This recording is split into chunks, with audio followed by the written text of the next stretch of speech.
Hey guys a very warm welcome to न new video. So guys ये मेरी first education video है। तो आज हम लोग कवर करने वाले हैं socialism in Europe and the Russian revolution. ये मैंने ऑल इन वन बुक से कवर करने वाला हूँ। बहुत ही शॉर्ट टर्म में मैं आपको पूरा चैप्टर एक्सप्लेन करने वाला हूँ। लिबरल्स क्या थे, रेडिकल्स क्या थे, अक्टूबर रेवोल्यूशन क्या था, ब्लडी संडे क्या था, फादर गैपोन कौन थे, बोल्शेविक क्या था, लेनिन कौन थे, व्लादिमीर लेनिन कौन थे, ये सारी चीज़ें आज मैं आपको बताने वाला हूँ। तो यहाँ पर हम लोग अपना चैप्टर स्टार्ट करेंगे और socialism in Europe and the Russian revolution. सबसे पहले स्टार्ट करते हैं तो पूरा चैप्टर हम लोग पढ़ेंगे। The legacy of the French revolution gave a new direction to the social and economic and the political idea of France as the world as well.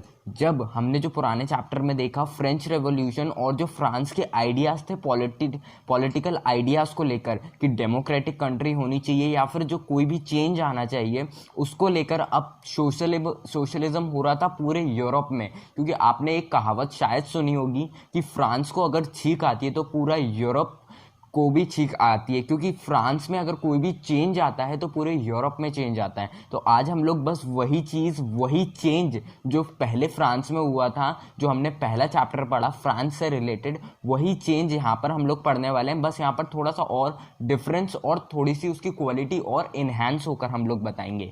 तो देखो यहाँ पर सबसे पहले the age of social change. इस पूरे paragraph में as of social change में यही बताने वाले हैं कि तीन जो मेन जो सोशलिस्ट थे वो हमारे सामने आते हैं। सबसे पहला कंजर्वेटिव्स, यहाँ पर आप देख सकते हो कंजर्वेटिव्स, और फिर दूसरा आता है लिबरल्स, और फिर तीसरा आता है रेडिकल्स, कंजर्वेटिव और लिबरल्स, ये तीनों सोशलिस्ट थे और ये लोग अपने अपने चेंजेस के साथ लेकर रशियन सोसाइटी में आ रहे थे या यूरोपियन सोसाइटी में आ रहे थे। ठीक है, अब देखो हम लोग यहाँ पर पढ़ने वाले हैं कि ये जो फ्रेंच रेवोल्यूशन था उसका आइडिया लेकर ये लोग जो लिबरल्स हैं, रेडिकल्स हैं और कंजर्वेटिव्स हैं, ये लोग आते हैं। ठीक है, अब फ्रेंच रेवोल्यूशन में हमें तीन आइडियाज़ मेन देखने को मिलते थे, जो कि हैं लिबर्टी, इक्वालिटी और फेटर्निटी। ये तीनों हमें इंस्पायर करती है रशियन रेवोल्यूशन को सामने लाने में। ठीक है, तो अभी हम लोग सोशलिज्म इन यूरोप, अभी ये पूरी जो बात होने वाली है ये यूरोप के बारे में बात होने वाली है।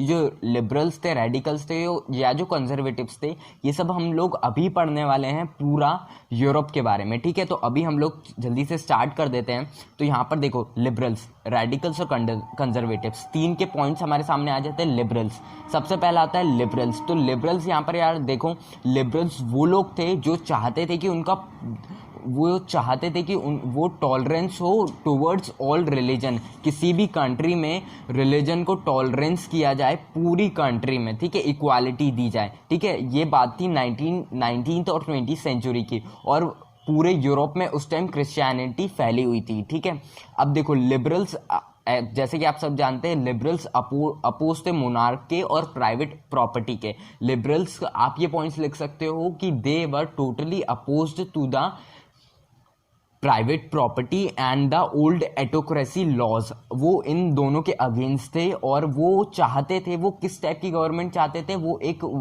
डेमोक्रेटिक सेटअप ऑफ गवर्नमेंट चाहते थे, एक वेल ट्रेन्ड जुडिशरी चाहते थे। यहाँ पर देख सकते हो वेल ट्रेन्ड एटोनमस जुडिशरी, वो वेल ट्रेन्ड और डेमोक्रेटिक सेटअप की गवर्नमेंट चाहते थे लिबरल्स, ये गवर्नमेंट चाहते थे। अब देखो फिर भी वो लोग डेमोक्रेटिक नहीं कहेगा। देखो मोस्ट इंपॉर्टेंट पार्ट यहाँ पर आ जाता है, इस पे क्वेश्चन जरूर बनता है कि वो लोग डेमोक्रेटिक क्यों नहीं गए। वो ये सारी चीज़ें तो अच्छी थी, पर फिर भी वो लोग डेमोक्रेटिक इसलिए नहीं कहे गए क्योंकि वो लोग सबसे पहले तो यूनिवर्सल अडल्ट फ्रेंचाइज, जो कि राइट टू वोट होता है 18 अबव, सब जानते हैं, उस पर बिलीव ही नहीं करते थे। वो लोग मानते ही नहीं थे राइट टू वोट को, और वो लोग सिर्फ ये मानते थे कि ओनली मेंस वोट कर सकते हैं, वुमेन वोट नहीं कर सकती। इसलिए उन्हें हम डेमोक्रेटिक नहीं कहेंगे, क्योंकि आप सब जानते हो डेमोक्रेटिक में तीनों पार्ट इंक्लूड्स होते हैं कि वुमेन भी वोट करेंगे, इक्वालिटी भी आएगी, फ्री एंड फेयर इलेक्शंस भी होंगे। यहाँ पर सब ये चाहते थे, लेकिन सिर्फ मेन और वुमेन वोट ना करें ये लोग नहीं चाहते थे। चलो अब आगे बढ़ते हैं। तो नेक्स्ट हम लोग पेज ओपन कर देते हैं। कुछ यहाँ पर चीज़ें हाईलाइटेड भी हैं, तो हम लोग एक एक कर सबको देखेंगे। अब देखो रेडिकल्स क्या चाहते थे। रेडिकल्स सबसे पहले तो सफरेज मूवमेंट कर रहे थे। सफरेज मूवमेंट क्या था, वुमेन्स के राइट का। अब देखो लिबरल्स तो अगेंस्ट हो गए, तो ये जो रेडिकल्स थे ना, ये टोटली मतलब अभी तक ऐसा माना गया है कि ये लोग सही थे, पूरे इनके डिसीजंस तो थे, ये लोग सारे अच्छे चेंज चाहते थे, ठीक है। तो लिबरल्स को ऐसा नेशन चाहिए था जो कि मेजॉरिटी ऑफ पॉपुलेशन पर बेस्ड हो, जिस पर कौन सी टाइप की गवर्नमेंट हो, जिसमें majority of a country population की गवर्नमेंट हो, यानी कि जैसा डेमोक्रेटिक में होता है कि जिस भी डेमोक्रेटिक कंट्री में मेजॉरिटी जिसको मिलती है वो गवर्नमेंट को हैंड ओवर करता है। लेकिन यहाँ पर लिबरल्स ये नहीं चाहते थे, रेडिकल्स ये चाहते थे कि यहाँ पर इनको ना majority of government countries population की गवर्नमेंट चाहिए। लेकिन लिबरल्स क्या चाहते थे, लिबरल्स चाहते थे उनको वेल ट्रेन जुडिशरी चाहिए, और ये लोग चाहते थे कि इनको मेजॉरिटी ऑफ कंट्री पॉपुलेशन चाहिए।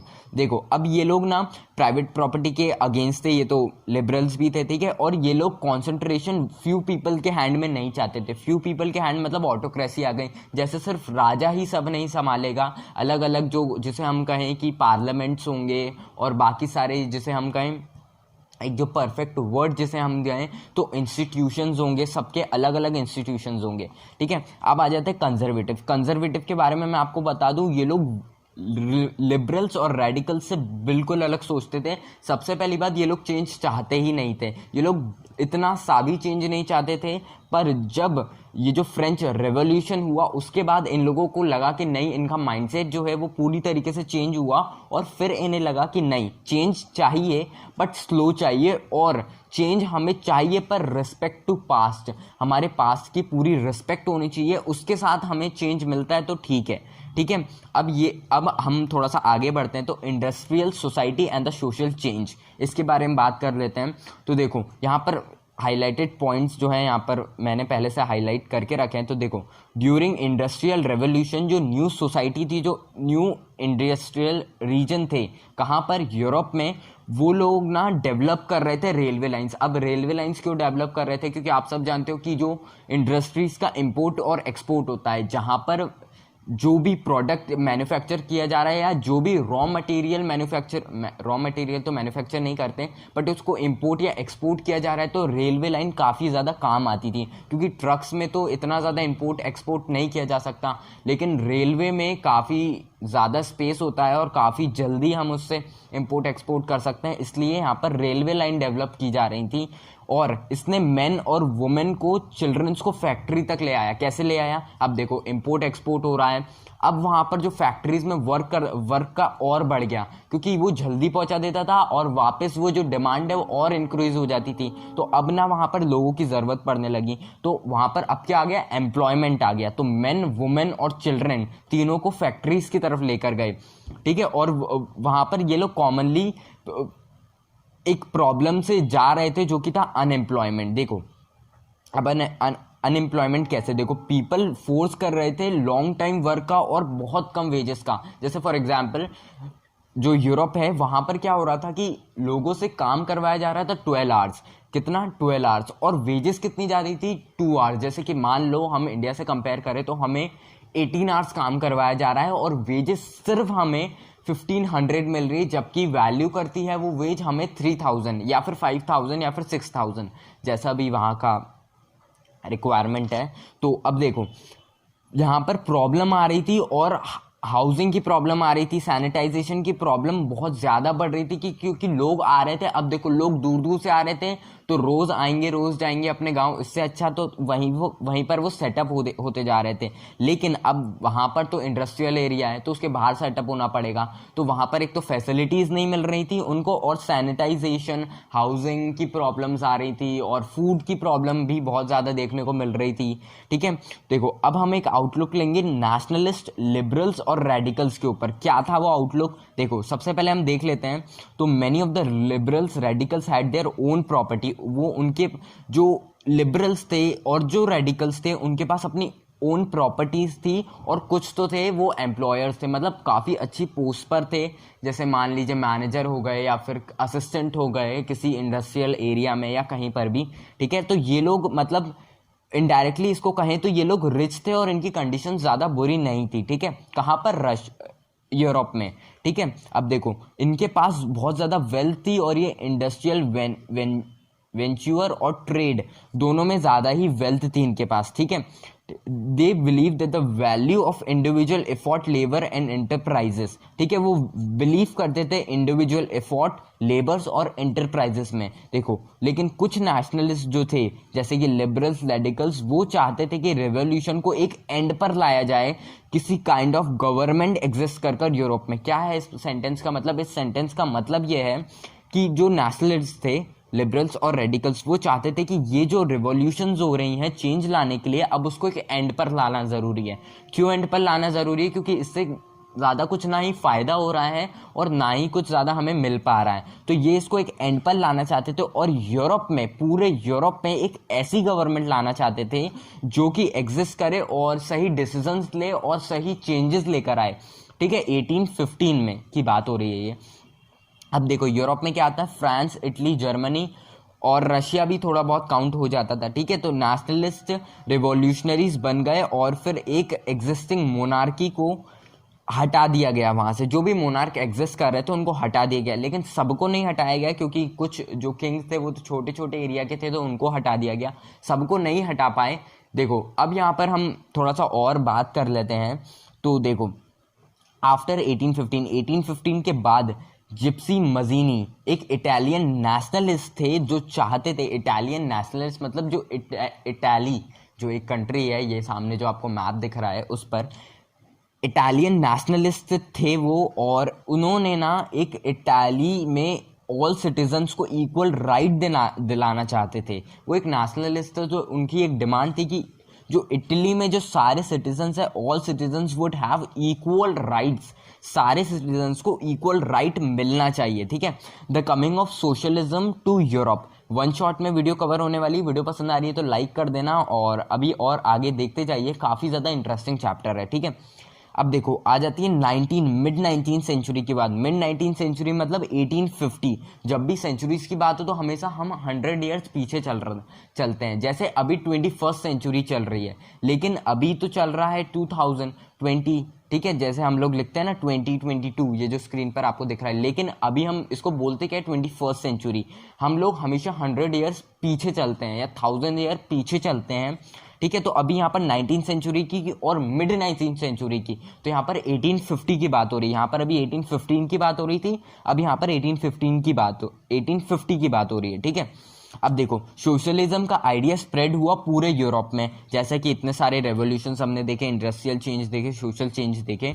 ठीक है, तो जो रेवोल्यूशन का आइडिया था वो पूरे कंट्री में स्प्रेड हो रहा था। ठीक है, अब देखो, idea of the communist society. अब ये कम्युनिस्ट सोसाइटी कौन थी? देखो, एक लीडिंग इंग्लिश मैन्युफैक्चरर थे जिनका नाम था रॉबर्ट ओन। मार्क किया गया है, इंपॉर्टेंट है। ठीक है, 17 ये इंपॉर्टेंट नहीं है, ईयर इंपॉर्टेंट नहीं है, क्योंकि अभी तो 40 मार्क्स का है तो इतना डीप आपसे पूछने ही नहीं वाले हैं, बट आप अगर पॉइंट्स में लिख पाए तो लिख दीजिएगा। ठीक है, तो demand to build a cooperative community called a new harmony in Indiana, USA. Indiana एक, जैसे हमका स्टेट है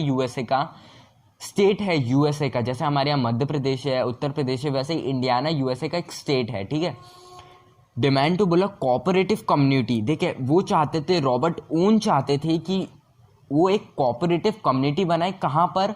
जिसका नाम हो न्यू हार्मनी। कहाँ पर? इंडियाना में, यूएस में। ठीक है, अब देखो, ये जो पूरे जो पार्टी थी ये ना दो उस पर चल रही थी। किस पर? दो आइडियाज पर चल रही थी। सबसे पहले आइडियाज थे कार्ल मार्क्स और फ्रेडरिक एंगल। इन दोनों के आइडियाज पर, इन दोनों की थ्योरी पर ये जो पूरे लिबरल्स और रेडिकल्स थे ये चल रहे थे। कैसे चल रहे थे अब देखते हैं। ठीक है, तो जो फ्रेंच सोशलिस्ट लुइस ब्लांस थे, फ्रेंच सोशलिस्ट, अभी हमने जो पढ़े वो इटालियन सोशलिस्ट थे, अब आप पर आ गए हैं फ्रेंच सोशलिस्ट लुइस ब्लांस। 1813 से 1882 तक वो चाहते थे कि गवर्नमेंट इनकरेज हो और कोऑपरेटिव जो रिप्लेस हो कैपिटलिस्ट इंटरप्राइजेस में। ठीक है, कैपिटलिस्ट मतलब होता है कि जो यहाँ पर जो आपको गूगल ट्रांसलेशन का वो दिख रहा है वो होता है कैपिटलिस्ट का मतलब। अभी मैं रिकॉल नहीं कर पा रहा हूँ पर टर्म इंपॉर्टेंट है, आपको यूज करना पड़ेगा आंसर्स में। ठीक है, अब देखो, these corporates were to be associated of the people who produce goods together and divided profit according to the work done by the members।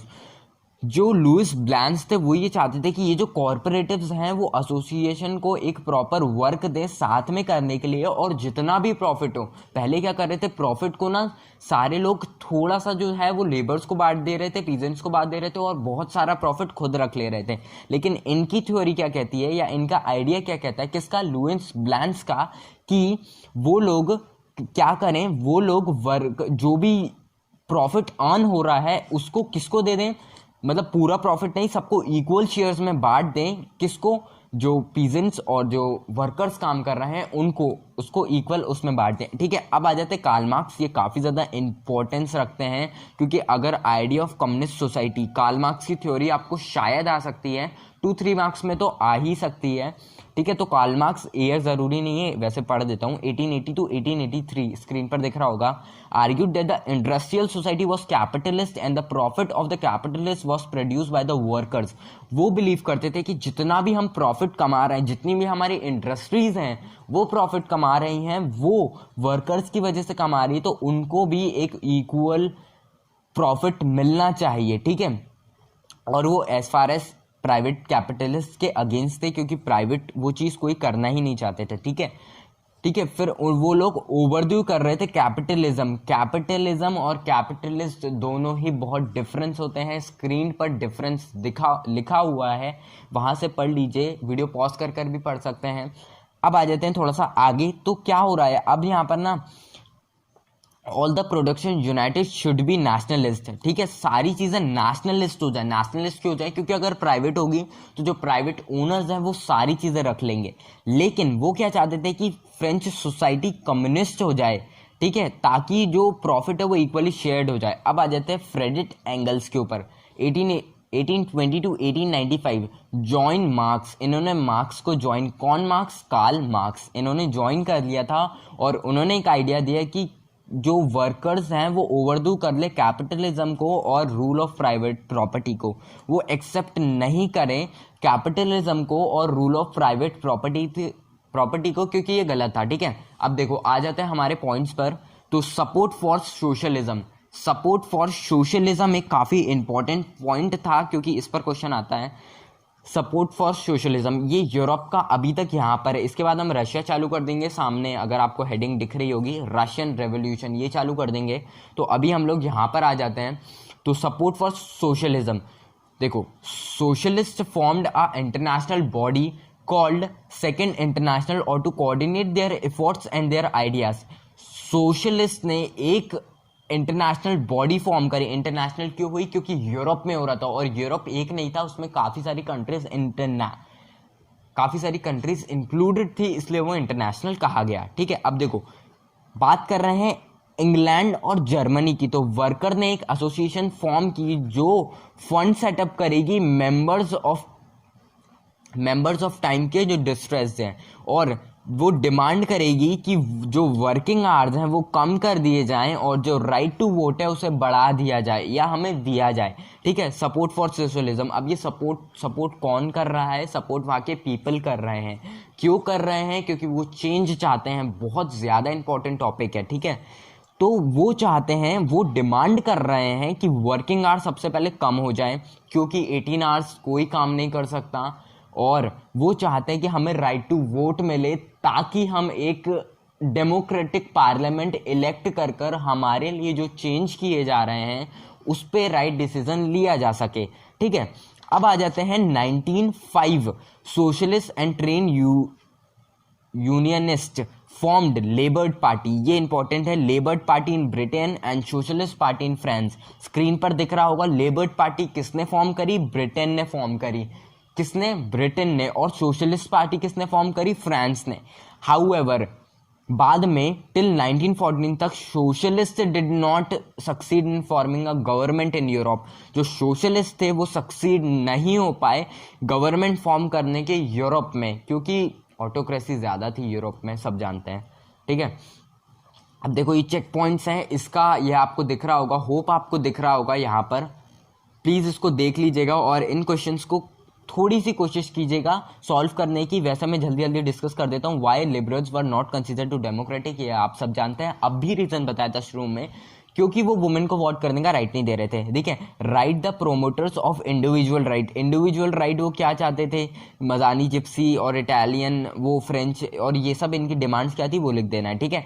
Name the 4 countries that overdue existing monarchy, ठीक है। कोई भी 4 country जो overdue कर रही थी monarchy को। यहाँ पर अभी मैंने कंट्रीज के कुछ नाम बताए थे, इटाली, जर्मनी, रशियन, वो नेशनलिस्ट बनना चाहते थे, ठीक है।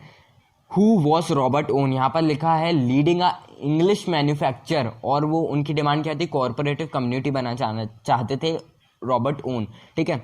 Name some important socialist of 18th century, important socialist, Robert Owen आ जाएंगे, कार्ल मार्क्स आ जाएंगे, फ्रेडरिक एंगल आ जाएंगे। क्यों आ जाएंगे, 18th सेंचुरी के, देख सकते हो ये सब 1815 तक थे, ठीक है।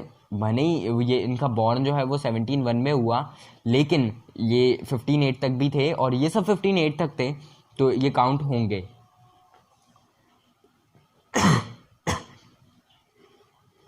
अब देखो यहाँ पर हम लोग चीज़ें शुरू करते हैं। तो रशियन रेवोल्यूशन, ये भी इम्पॉर्टेंट टॉपिक है और काफ़ी ज़्यादा इम्पॉर्टेंट टॉपिक है। स्टार्ट करते हैं। उस टाइम रशिया का जो एम्पायर था, 1914 की बात हो रही है, 1914 याद दिला दूं आपको, तो 1914 में वर्ल्ड वॉर स्टार्ट हुई थी, 1918 में एंड हो गई थी। 1914 रशियन एम्पायर, कौन रूलर था, tsar Nicholas second, photo screen पर है, नाम भी स्क्रीन पर है, देख लीजिए। Decide the territory around the Moscow, Moscow क्या है, रशिया का क्या है, कैपिटल है।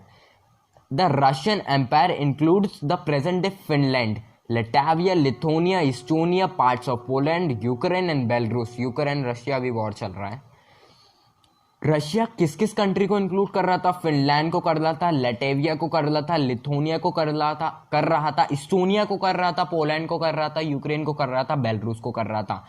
स्क्रीन पर मैप है, देख लीजिए रशिया कितना ज्यादा बड़ा था, अभी भी काफी बड़ा है, ठीक है। The empire stretches to the Pacific comprising the Central Asian state and present day Georgia, Armenia, Azerbaijan. Central Asia के काफी सारे स्टेट जो कि पैसिफिक में थे, उसको भी ये प्रेजेंट डे में अभी कंप्राइज करता है, जैसे जॉर्जिया, अर्मेनिया, अजरबैजान, ठीक है। ये कंट्रीज के नेम है, सामने मैप भी देख सकते हो स्क्रीन पर, ठीक है। The major religion of Russia was Russian Orthodox Christianity. Russia में एक जो मेजर रिलीजन था, मेजर क्या था, जिसकी मेजॉरिटी होती है, उसका रिलीजन रशिया में कौन सा था, रशियन ऑर्थोडॉक्स क्रिश्चियनिटी थी। किसमें, रशिया में, अब रशिया की बात हो रही है, ठीक है। ऑल्सो इंक्लूड्स, और कौन से रिलीजन थे, Catholics, Protestant, Muslims and Buddhist. ये थोड़ा सा इंपॉर्टेंट पॉइंट बन जाता है कि और कौन से रशिया में रिलीजन थे, ठीक है। इकोनॉमी एंड सोसाइटी के बारे में बात कर लेते थे। At the beginning of 20th century 85% of the Russian population were agriculturist. ये जरूर पूछा जाता है और ये पॉइंट्स में आपको बताना ही पड़ता है कि जो रशियन सोसाइटी थी या जो इकोनॉमिक सोसाइटी थी रशिया की, वो कैसी थी। तो उसमें रशिया की 85% पॉपुलेशन एग्रीकल्चरिस्ट थी या एग्रीकल्चर में एक्टिविटीज में इन्वॉल्व थी। आ जाते हैं आगे वाले पॉइंट्स पर आते हैं। अब आगे क्या हो रहा है, Russia was a major exporter of grain. क्यों था रशिया मेजर एक्सपोर्टर ग्रेन का, क्योंकि रशिया के पास क्या था, सबसे पहली बात तो रशिया के पास काफी बड़ा लैंड है, तो वो आसानी से, और ऑफ कोर्स कि वो जो हमारे जो नए नए टूल्स हैं, जो मॉडर्न टूल्स हैं, उनको यूज कर कर काफी अच्छी इरिगेशन कर रहा था, इसलिए भी वो काफी अच्छा इंपोर्टर था ग्रेन्स का।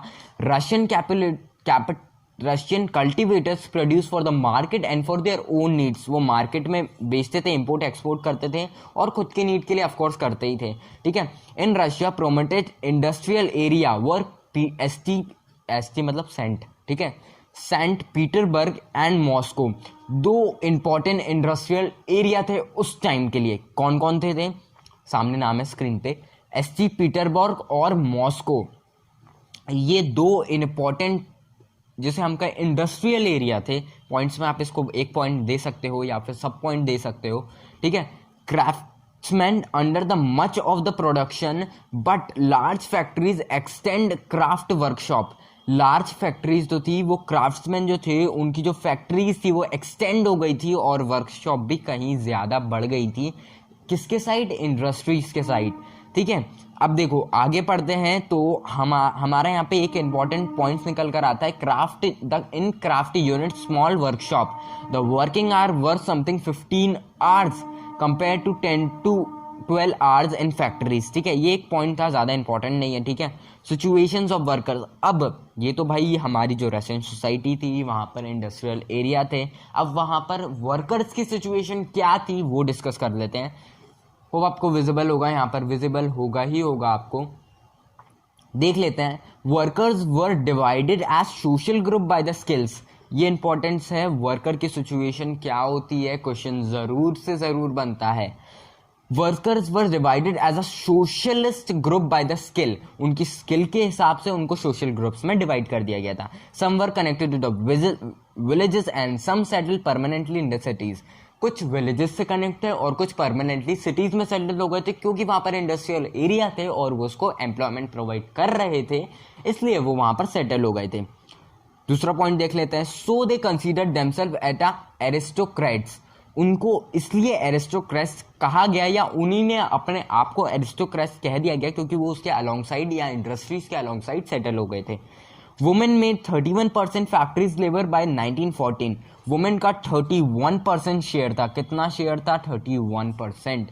किसमें था शेयर? इंडस्ट्रियल जो जिसे हम कहे वर्क था वो था। ठीक है, but they paid less than male. अब देखो यहाँ पर एक इनइक्वालिटी आ जाती है कि जो मेन से उनको कम पेड किया जाता था। जैसे मान लो कि मेन को एक दिन में मान लो वो 8 आवर्स काम कर रहा है, 10 आवर्स काम कर रहा है, उसको पे किया जाता है 3000, 2000, 5500, जितना भी पे किया जाता है उसका हाफ वुमेन को पे किया जाता था। अब ऐसा नहीं कि वुमेन कम काम कर रहे हैं, वुमेन भी उतना ही काम कर रहे हैं, लेकिन एक इनइक्वालिटी के चलते उन्हें कम पेमेंट दी जा रही थी। ठीक है, peasant in the country side.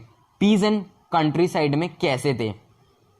Country के आजू बाजू जो हमने अभी नाम्स पढ़े, जॉर्जिया और बाकी सारी countries, Lithuania, Finland, Lithuania, Estonia, Poland, Ukraine, Belarus, इन सब ये जो सारी कंट्रीज थी इसके साइड में या फिर इन कंट्रीज में जो रह रहे थे उनकी क्या कंडीशंस थी? देखो, nobility, the crown and the Orthodox Church own large properties. जो क्राउंड थे, क्राउन कौन थे? जो जिसे हम कहें एक काफ़ी अच्छा हम वर्ड दें, जिसे हम चर्च दें या फिर ऑर्थोडॉक्स दें या फिर जो क्राउंड पीपल हैं, जो किंग्स हैं या क्वींस हैं या जो मिनिस्टर्स हैं, जो मेन मिनिस्टर्स हैं, वो लोग बहुत ज़्यादा लार्ज प्रॉपर्टीज ओन करते थे।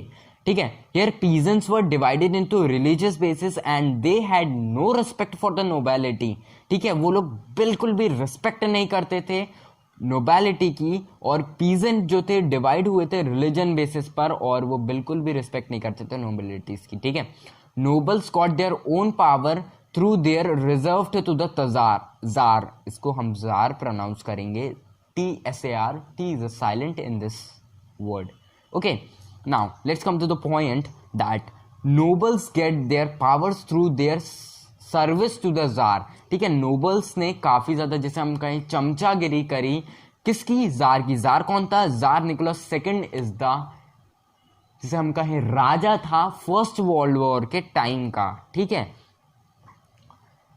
उसको ये लोग चमचागिरी करते थे तो इन्होंने उसको थोड़े से ओहदे दे दिए या फिर जिसे हम कहें थोड़ी सी रिस्पेक्ट प्रोवाइड करना चालू कर दी, but not through local popularity. ये लोकल पॉपुलैरिटी इन्हें नहीं गेन करने गई। ठीक है, अब आ जाते हैं 1915 से such incident spread all over the India. कौन से इंसिडेंट स्प्रेड हो गए वो पढ़ लेते हैं। In France during French revolution in Britain है। क्या है ये ब्रिटेन है? Britain is the British empire. थोड़ा सा और वो आगे आयरलैंड और बाकी छोटी छोटी जो आइलैंड्स है उनको इंक्लूड कर देता था, तो उसे ब्रिटेन का नाम दे दिया गया। Peasants respected nobles and fought for them, but in Russia, peasants wanted the land of the nobles to be given to them. They refused to pay the rent and even murdered landlord in 1902. This occurred large scale in South Russia. अब देखो क्या हुआ उस time. French revolution Britain में बाकी सब जगह हो रही थी, तो नोबल्स ने कहा या फिर जो पीजेंट ने कहा कि हमें अब सारा लैंड दे दीजिए और हम इसको कल्टीवेट करेंगे और जितना भी प्रॉफिट होगा वो हम रखेंगे। और इसके बदले में उन्होंने क्या किया कि उन्होंने रेंट पे करना बंद कर दिया। उन्होंने जो लैंडलॉर्ड नहीं दे रहे थे उनका मर्डर तक करना चालू कर दिया। ठीक है, अब आगे पढ़ते हैं। Russian peasant were different from the European peasant. कैसे थे डिफरेंट?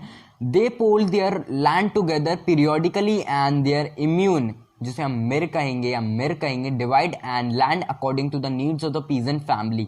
ठीक है, वो लोग क्या करते थे, कौन क्या करते थे? अभी रशिया की बात हो रही है तो रशिया के बारे में बात कर रहे हैं। तो वो लैंड टुगेदर पीरियोडिकली जिसे हम कहें हार्वेस्ट करते थे और उसको अकॉर्डिंगली जिस पीजेंट की नीड थी उसकी नीड्स के अकॉर्डिंग बांट लेते थे। मान लो कि किसी पीजेंट की फैमिली में 9 मेंबर्स हैं तो उसे थोड़ा सा 9 मेंबर्स के हिसाब से प्रॉफिट दिया गया। लेकिन मान लो कि किसी पीजेंट की फैमिली में 4 ही मेंबर्स है तो उसे 4 पीजेंट के हिसाब से दिया गया। ठीक है, अब देखो सोशलिज्म इन रशिया में कैसी सोशलिज्म हो रही थी? अभी हमने पढ़ा सोशलिज्म इन यूरोप, अब हम पढ़ेंगे socialism in Russia. Important topics है, कुछ फर्दर टॉपिक्स अभी भी बच रहे हैं पर मैं सबको इंक्लूड करूंगा और काफ़ी अच्छी तरीके से समझा रहा हूं तो आपको काफ़ी ज़्यादा काम आने वाला है। ठीक है, बढ़ते हैं आगे। All political parties were illegal in Russia before 1914। जितनी भी पॉलिटिकल पार्टीज थी वो 1914 से पहले इलीगल डिक्लेयर करी थी। किसने? जार ने। क्यों? क्योंकि वो उसके अगेंस्ट थी। ठीक है, सिंपल है। सारे जो आपके डाउट्स निकल कर आते हैं या फिर पॉइंट्स के या फिर जो सेंटेंस के डाउट्स निकल कर आते हैं उनको भी मैं साथ में क्लियर करते चल रहा हूं। तो वीडियो को लाइक ज़रूर करिएगा और चैनल को प्लीज़ सब्सक्राइब कर दीजिएगा। बढ़ते हैं आगे। ठीक है, the Russian socialist democratic workers party एक इंपॉर्टेंट है, स्क्रीन पर भी लिखा हुआ है। ठीक है, founded in 1895 by Marx idea. ठीक है, मार्क्स ने फाइंड नहीं की थी, उनके आइडिया पर बनाई गई थी। ठीक है, नाम क्या था? Russian social democratic workers party. ठीक है, आ जाते हैं। Due to government policy it has operated as a